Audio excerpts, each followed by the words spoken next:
Good morning, and welcome to the second to last base camp of the school year. The best way to start your day. That doesn't flow very well. I don't think I'll keep that tagline. But I'm Jack, and I'm really glad that you joined us.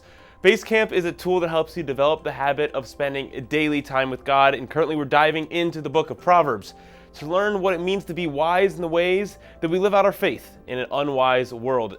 And today we're going to be diving into what it looks like to make good decisions. Last week, we talked about our relationships with wicked people and with people that would be wise friendships. The wicked people hinder our growth in wisdom. So if we want to grow in wisdom, we need to not do as the wicked do. We don't want to follow their path. We want to avoid it at all costs. On Thursday, we talked about who we should hang out with, and we identified 4 important components of wise friendships: transparency, joy, long-lasting, and wise counsel. Wisdom helps in every area of life.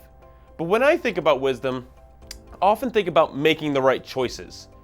But not just like the small choices, like what am I going to eat later? Or what show am I going to watch? Or what game am I going to play?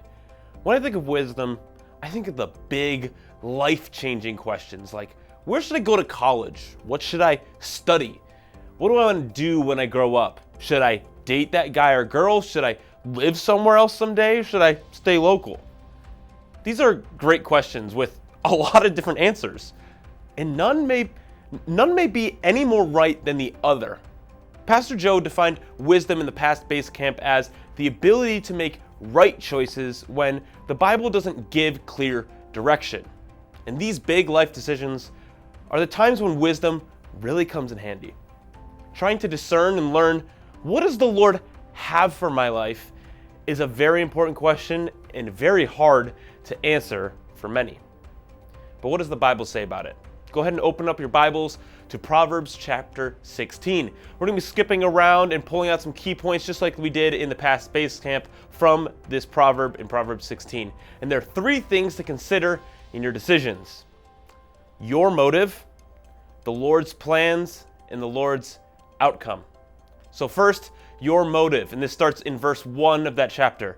It says, we can make our own plans, but the Lord gives the right answer.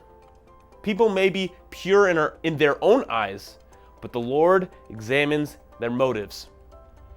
We really like to plan as humans.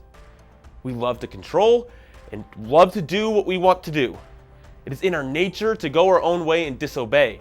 But Proverbs is saying here that we can make our own plans with our own motives in mind.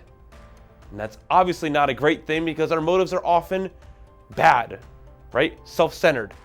But the Lord has different plans, and that's the second thing we need to consider, and that's the Lord's plans. Starting in verse 3 in that same chapter, it says this: commit your actions to the Lord, and your plans will succeed. The Lord has made everything for his own purposes, even the wicked for a day of disaster. So this is saying the Lord has made everything for his own purposes, and if we commit our actions and our plans to the Lord, not only will they be good plans, but they will succeed. Isn't that what we want? Right? We want to make the right decision. But that's a little confusing. How can we align our plans to the Lord? How do we know that? Well, we need to have wisdom. We need to make plans that align to the Lord's heart and what he desires for us. Because the Bible doesn't tell you what college to go to. The Bible doesn't tell you what job you should do. But knowing the Bible, knowing God's heart, we can make these decisions with wisdom. Well, another way to do this is to focus on our third point, the Lord's outcome of our decisions. So starting in verse 9, it says this: we can make our own plans, but the Lord determines our steps. And then skipping all the way down to verse 33, the very last verse in this chapter, it says, we may throw the dice, but the Lord determines how they fall.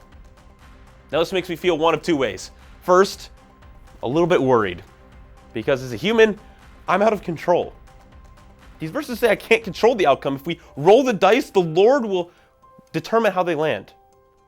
I can't determine what's going to happen. The Lord is all-knowing and is in control of all, which can leave unwise people who don't know the Lord feeling worried and discouraged about life. But if you understand more of what the Lord desires for you and those who follow Christ, then you will feel deeply encouraged by this. This honestly makes me feel so hopeful for the future. I know that what the Lord has planned for me, no matter what happens, I can't mess it up.